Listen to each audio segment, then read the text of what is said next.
حيليه نمانكي الصحابة ها وحوغي ودعي آل البيت كحقودي أيا بواحي السمايين بقرآن كينا تحريفيي وتحريف كسبيي وصحابة رسولك عليه الصلاة والسلام بشيغيا وحيليه وحي ماشا كسارين آياتكي كسو دقي فضائل آل البيت فضائش آل البيت iyo aayaadkii kusoo degay masaalib saxaaba yaabii saxaabada iyaga lagu radinayo lagu ka sheeg lagu durayo oo dhamay meesha ka saareen bismillaahir rahmaanir rahiim alxamdulillaahi rabbil aalamiin والصلاة والسلام على سيد المرسلين وعلى آله وأصحابه ومن تبعهم بإحسان إلى يوم الدين إن شاء الله تعالى وحاينو هلكن كسي ودي دونا حلقات كيني aynu kaga hadlanay shiicada iyo waxa ay yihiin waa xalqadii afraad oo insha Allah taala mawduucaas ku saabsan waxaynu maanta ka hadli doonaa mawduuc ku saabsan bal aqaa'ida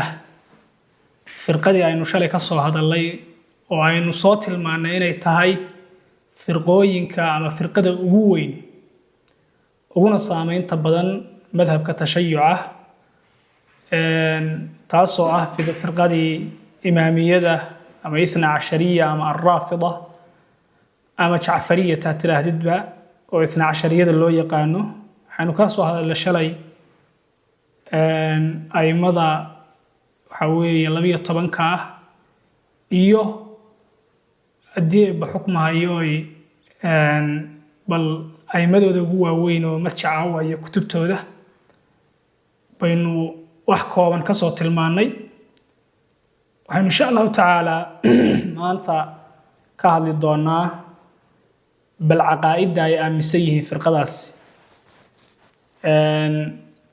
qaybta koowaad aynu maanta ka hadli doonaa waa qaybta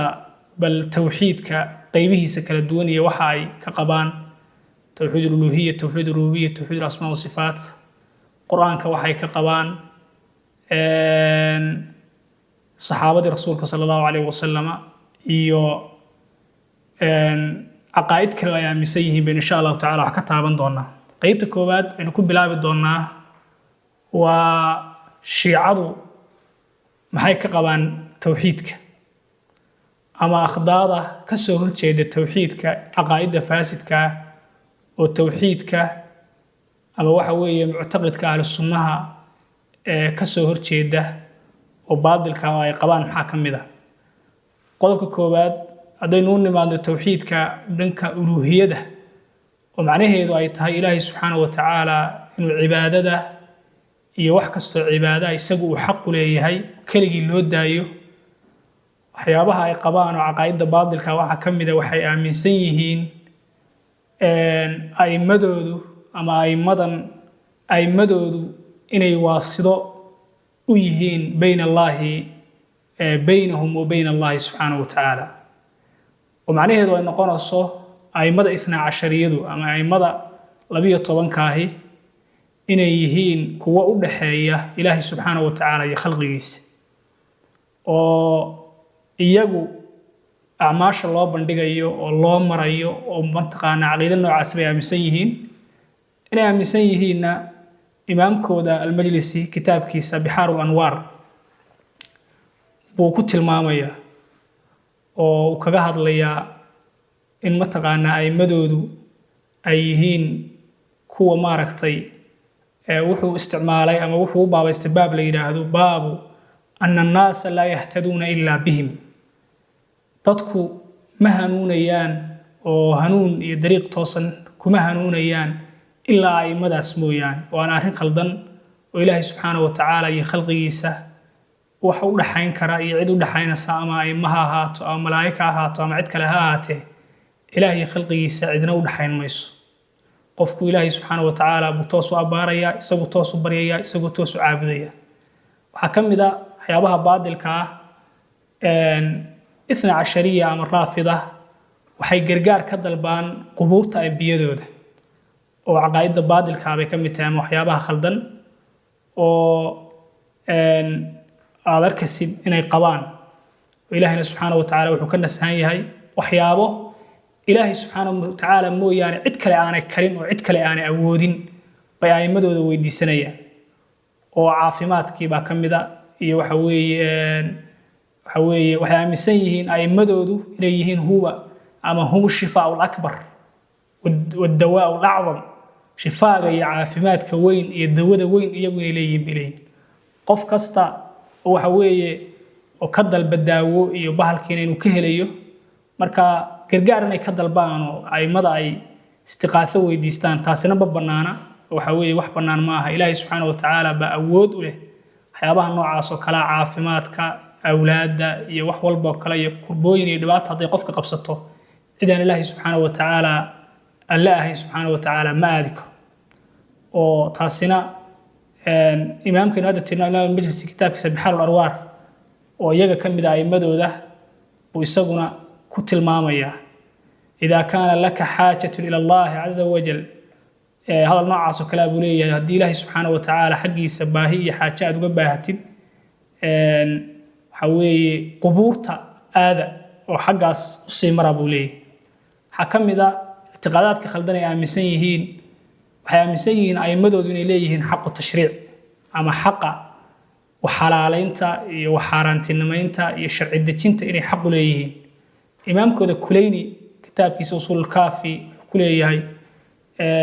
buu ku tilmaamaya oo wuxuu leeyahay isagoo tilmaamaya arrintaa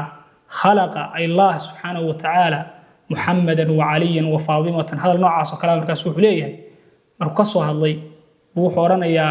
waxay xaq u leeyihiin fahum yuxilluuna maa yashaa'uuna wa yuxarimuuna maa yashaa'uun waxa ay a'immada iyo aalubeytku iyo a'immadoodu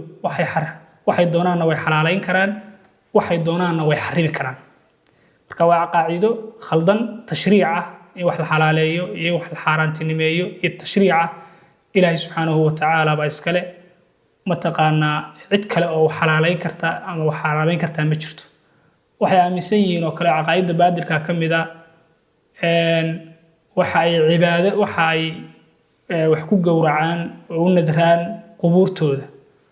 oo qubuurta ambiyadooda bay mataqaanaa wax ku nadraan waxbay ku gowracaan waxbay ku nadraan oo mataqaanaa barnaamijkaas dabxiga ilaahay subxaanahu wa tacaala qur-aanka wuxuu ku leeyahay qul inna salaati wa nusuki wa maxyaaya wa mamaati lillahi rabbi alcaalamiin nabiyullaahi maxamed waxaa tidhaahdaa waxa weeye salaadayda iyo in nusuki gowracayga iyo noloshayda iyo geeridaydaba ilaahay subxaanahu wa tacaala baa iskale marka cid aan ilaahay ahayn alla dartii waxaan ahayn waxba looma gowraci karo waxba looma nadri karo laakiin iyagu qubuurta ambiyadooda bay waxa weeye wax ku gowracaan qadiyadaasna waxyaabaha khaladka ay aaminsan yihiin bay ka mid tahay waxaa ka mid ah waxay u arkaan qabriga xuseen waxyaabaha uluuhiyada iyo cibaadada ilaahay subxana wa taala xaqa uu lahaa kasoo horjeedana oo ka mid ah xuseen ibnu cali radi allahu canhu waxay aaminsan yihiin qabrigiisu inuu xanuun kasta daawo ka yahay oo uu xanuun kasta daawo ka noqonayo weliba imaamkooda majlisi waxaa la yidhaahdaa wax ka badan 83 safxo ama 3 safxo buu wuxuu ku soo arooriyey kitaabkiisa bixaarul anwaar riwaayaad uu ku sheegayo qabriga xuseen ilaa uu sheegayo uu kaga hadlayo turbada ama ciidda qabriga xuseen fadaa'isheeda iyo axkaamteeda iyo aadaabteeda wax ku saabsan buu kaga hadlayaa kitaabkaas marka waxyaabaha baadilka ah oo ay qabaan baa waxa weeye bay ka mid tahay ilaa khumeyni oo raggii a'imadooda waaweynaa ka mid ah inuu shalay soo tilmaamayna atbaacdiisa iyo muruudiintiisa waxa uu u fatwoon jiray inay cunaan ciidda qabriga xuseen iyagoo waxa weeye caafimaad ka dalbaya oo caafimaad ka raadinaya marka waxyaabaha ay sameeyaan oo khaladkaa waaweyn bay ka mid ahayd inay qabriga xuseen ciiddiisa u arkayeen daawo waxaa la yidhaahdaa waxaad ku arkaysaa meelaha ay ka taliyaan ama shiicada cashariyadu ay joogaan tallaagado ay dhigeen in la cabo wadooyinka iyo dhulka bahalka iyo wadooyinka iyo meelaha la maro Iiraan oo ay ku qoran tahay waxa weeye biyaha xasan biyaha qabriga ishrab باسم الحسين waxaad ku cabtaa magaca Xuseen ibn Ali ku cab marka wax Ilaahay subhanahu wa ta'ala laga magan galoway waxa kamid ah aqaayada baadilka oo ka soo horjeeda uluhiyada iyo Ilaahay subhanahu wa ta'ala waxa uu leeyahay waxay arkaan qabriga aymadooda in la booqdo inuu ka weyn yahay xajka acdam min al-hajj in qabriga aymadooda la booqdo siyaaro lagu sameeyo inuu xajka ka weyn yahay imaam al-Kulayni imaamkooda Kulayni kitaabkiisa Furuu'ul Kaafi waxa uu ku leeyahay ku tilmaamaya safxada konton iyo sagaal in ziyaarata qabr al-Husayn ta'dilu 20 hajja in la booqdo qabriga Xuseen waxay u dhigantaa buu leeyahay 20 xaj marka waxyaabaha ajiibka oo la yaabka ay aaminsan yihiin bay kamid tahay daynu nimaadna xagga tawxiidka rububiyada oo Ilaahay subhanahu wa ta'ala koomkan inuu isagu maamulo inuu abuuritaanka iyo maamulka iyo mulkiga isagu iska leeyahay dhinacaas markaynu akhdaada aqadiga oo dhinaca ay ka galaan markaynu nimaadno waxyaabaha ay aaminsan yihiin waxa kamid ah بأن رب هو الإمام رب النمذا إني أي مدى وأمسيه وعقائد أمسيه وحوي تشيعة وسجود بين إن شاء الله تعالى ما دام مقام كسكوبيه سجود بين نود المرنا وحيابها أمسيه وديرانا يهدين وأدلة إيه وحيابها يقبان سفي عن شدود تاجن حكم ده حيابها يقبان شعادني أمسيه الدنيا ده آخرة بيني كتشرته بيد الإمام إمامك جعنتيس أولاد شيدان حوي أي مدود علي بن أبي طالب رضي الله عنه شيعاد وحيا مسيين مركا الدنيا آخرة بين جعنته وجشران إمامك يتصرف بها كيف يشاء صدق دوننا وجود تصرف كره إمام الكليني كتاب كيس الكافي وعنوانه قد اكتباب ليرادو باب أن الأرض كلها للإمام حوي ملكه لما أنت waxaa iskale maamulstiisa imaamka adaba fahamti waa marka waa arin aad iyo aad shariicada uga fog oo aad u khaldan weeye waxa kamid ah waxyaabaha khaldan oo rububiyada iyo mulkiga iyo maamulka Ilaahay subhanahu wa ta'ala ka soo horjeeday aaminsan yihiin shiicadu isnaad al-hawadith al-kawniyah li aymatihim hawadista iyo waxyaabaha koomkan ka dhacaya in ay aymadooda u tiiriyaan hawadith al-kawniyah إن أيمدوا ذو تيريا تاس وإلهي سبحانه وتعالى عدانا إن أدون كان يكون تصرف كريم بأمين سيهين أيمدوا ذو إن حوي يجوز كليين ومامور كران وعالم كان يكون كان كسرانية ومن رعد وبرق وغير ذلك إلا ينكب وحوي وحول بو صعانية إن يجو أيمدوا ذو أود كليين مركا وأنا واحد كتبت هذا كسران حكم الاعتقادات كأمين سيهين وكسر كذا rububiyada iyo mulkiga iyo boqortooyada iyo maamulka Ilaahay subhanahu wa ta'ala ka soo horjeeda i'tiqaadu ilmu aymatihim al-ghayb in aymadoodu ay og yihiin qaybka oo aymadan bay waxa aaminsan yihiin in ay og yihiin qaybka imaamkooda Kulayni oo kale wuxuu kitaabkiisa al-Kaafi u baabaystay baab la yiraahdo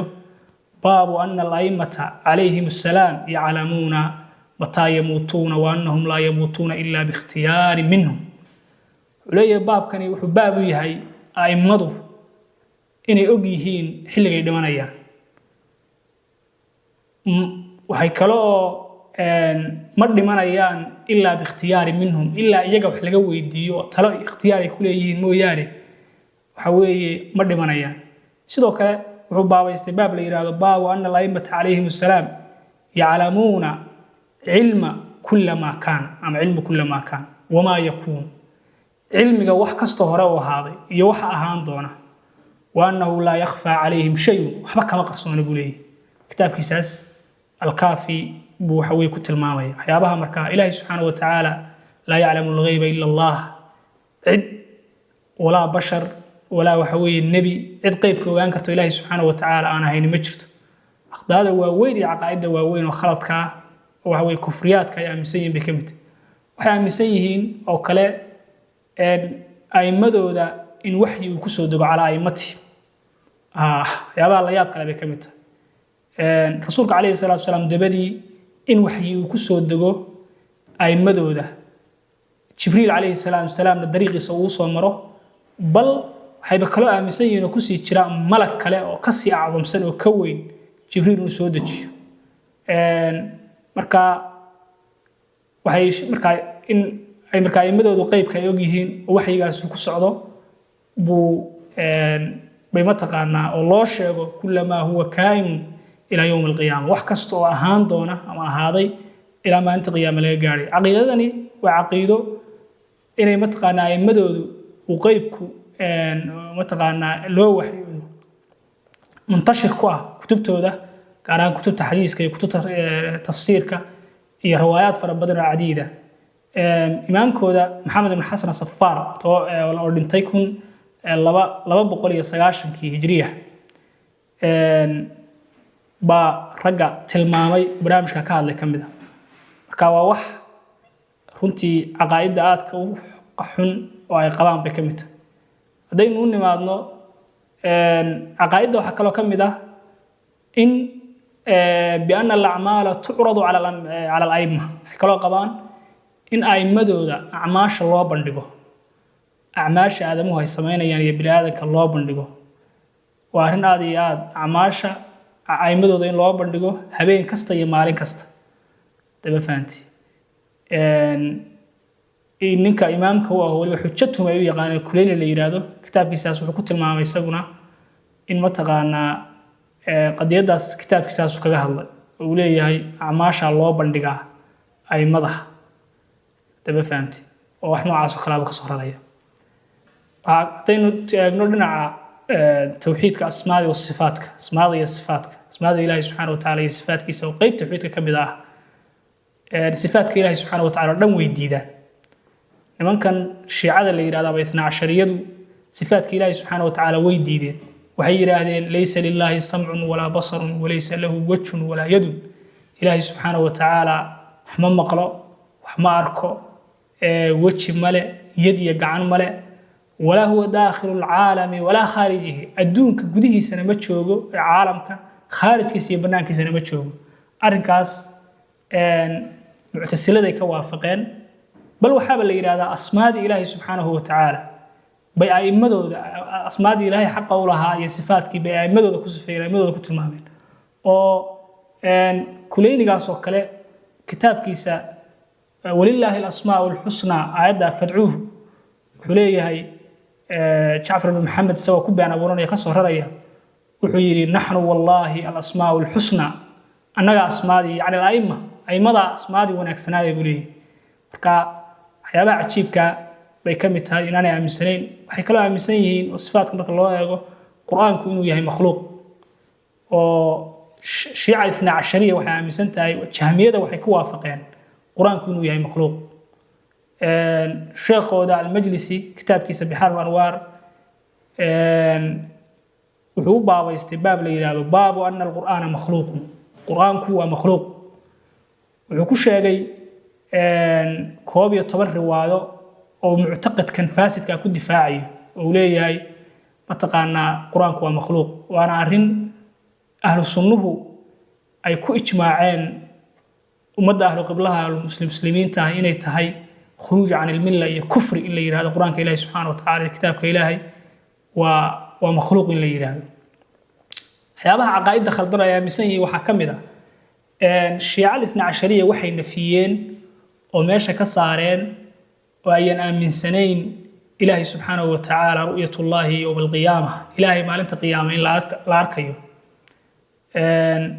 shiikhooda mid ka mid a culimadooda aimadooda shalan ay kuwayna soo tilmaameen ka mid baaba weyhi la yidhahdo kitaab buu leeyahay tawxiid kitaabu tawxiid wuxuu leeyahay ana allaha tacaala laa yuraa yowma alqiyaama maalinta qiyaama ilaahay subxaanahu wa tacaala la arki maayo saasuu ku tilmaamaya arrintaasna waxay ku waafaqeen jahmiyada iyo muctasilada iyo khawaarijta iyo baaqiga firqda daallada ah oo lunsan waana arrin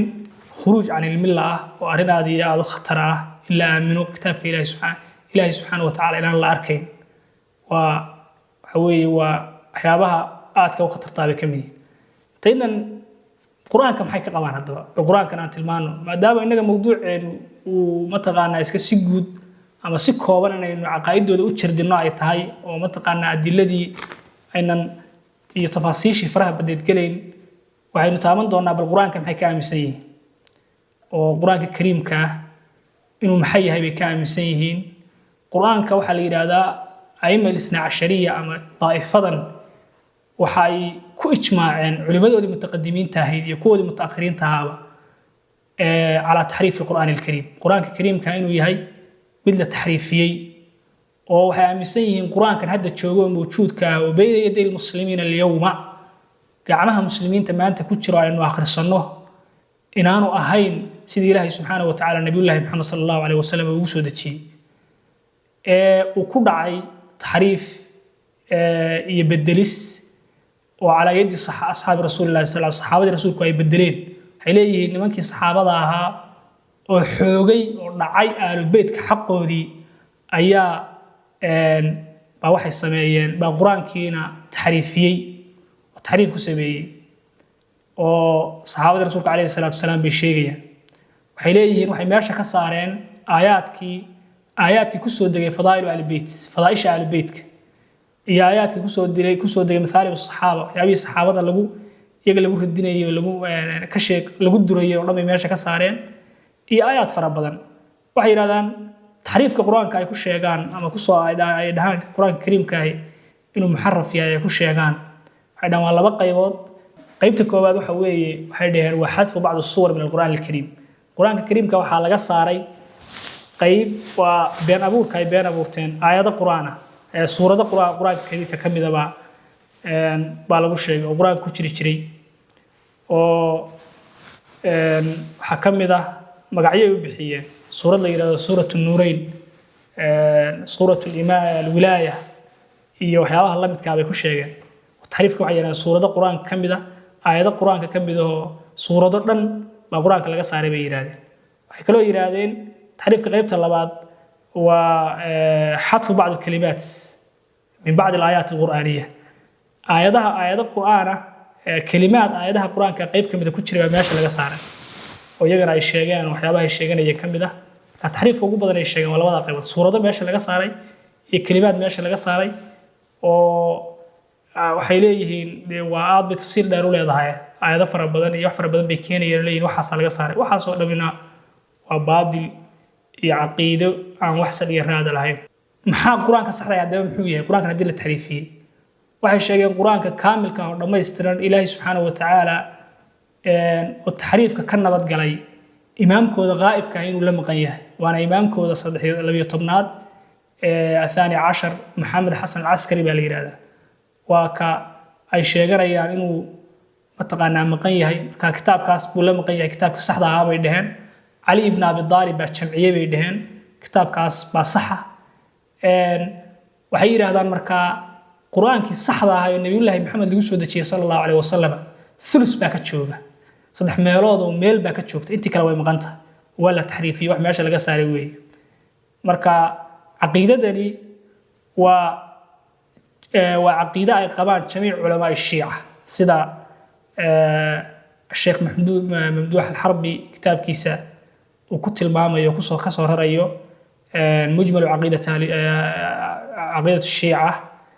حوي على ميزان أهل السنة والجماعة وبحث في عرب برامج كلا جهلة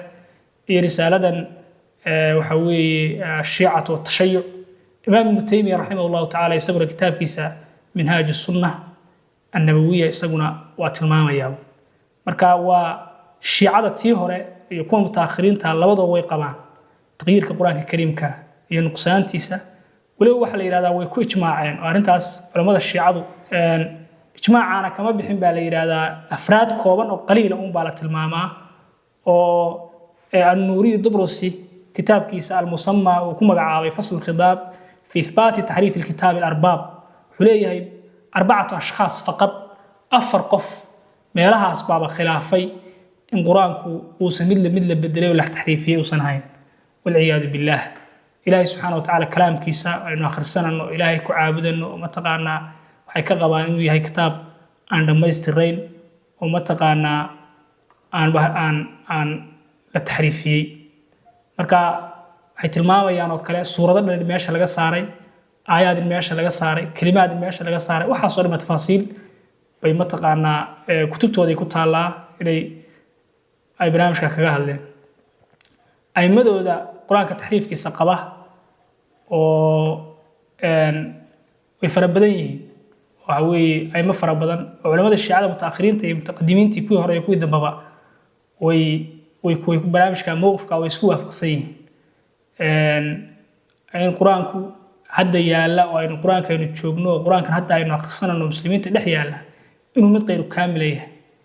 oo ku dhacay taxriif iyo taqyiir iyo mataqaanaa iyo xadaf iyo wax laga gooyay sida ay sheeganayaan marka laakiin dariiqada isbaatka qowlkan lagu sugayo baa waxa la yiraahdaa way ku kala yara duwan yihiin oo mutaqaddimiintu taxriifka si saraaxa bay u sugeen oo muuqata oo dhiiran bay u sheegeen mutaqaddimiintooda ama mutaakhiriintooda miyaa culimada kuwa mutaakhiriinta oo shiicadu qaybtooda waxay isku dayeen mowqifka inay muujistaan mowqifka ahlu sunnuhu quraanka ka qaba ay muujistaan laakiin arrintan ay aaminsan yihiin laakiin sida xaqiiqada shiicadu mutaqaddimiintooda iyo mutaakhiriintoodaba way qabaan quraanka inuusan quraan dhammaystiran ahayn ee quraan la taxriifiyey oo la bedelay oo taqyiir ku dhacay uu yahay aimada isugu jira waxaa laga garan karaa qadiyadaas inay dhammaantood isku raacsan yihiin oo lagu soo xasrin karaa ama lagu koobi karaa aimadooda qaba marka insha allahu tacaala ilaa 15 meelahaas aimaa baynu tilmaami doonaa oo ka mid ah ragga taxriifka quraanka qaba oo mutaakhiriin iyo mutaqaddimiin bay isugu jira aimadooda waaweyn oo kutubta asalka ay u laabtaan waxaa ka mid ah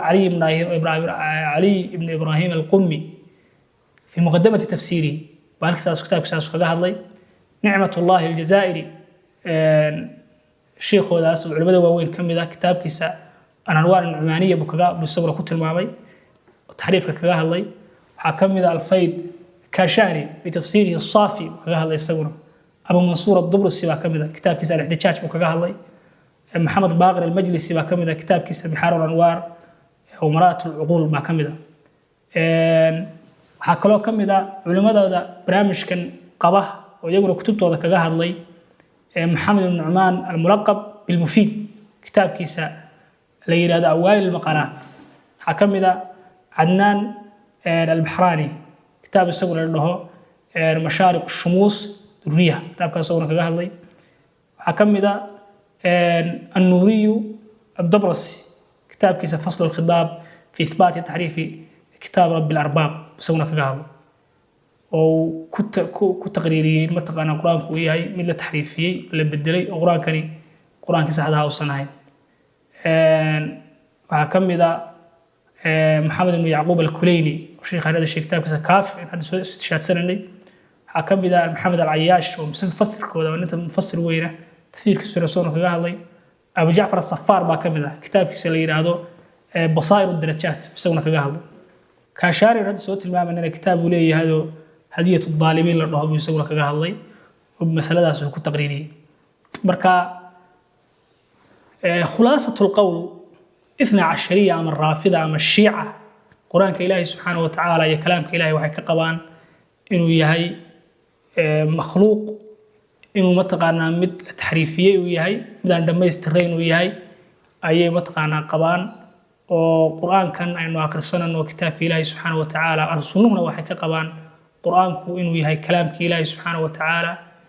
nabiyullaahi Muhammad sallallahu alayhi wasallam lagu soo dajiyay malakul jibriil loo soo mariyay Ilaahay subhanahu wa ta'ala xaqiisa uu ka yimi kalaamka Ilaahay uu yahay minhu bada'a wa ilayhi ya'ud Ilaahay xaqiisa ku soo bilowday hadhowna xaqiisa u laaban doona kalaamkaas aynu isku xukunno waxa weeye baranno isku mataqaanaa daaweyno kitaabka Ilaahay subhanahu wa ta'ala barakaysano hadalka Ilaahay waxay ka aaminsan yihiin inuu waxaan jirin yahay shiico oo mu'taqadkooda hase ka aaminsan yihiin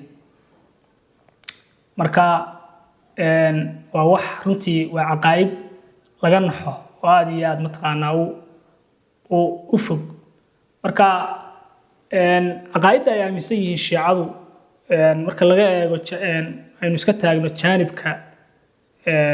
waxa weeye quraanka kariimka jawaanibta ay iska taageen iyo aqaa'idda kale khaldan ay qabaan iyo wuxuba waa waxyaabo waaweyn oo ay hawa yar yar iska fududaan ahayn insha Allah ta'ala kelmadeena afraad halkaas baan insha Allah ta'ala ku joojin doonaa hadii la haydmo sallallahu wa sallam ala nabiyina Muhammad wa ala alihi wa sahbihi ajma'in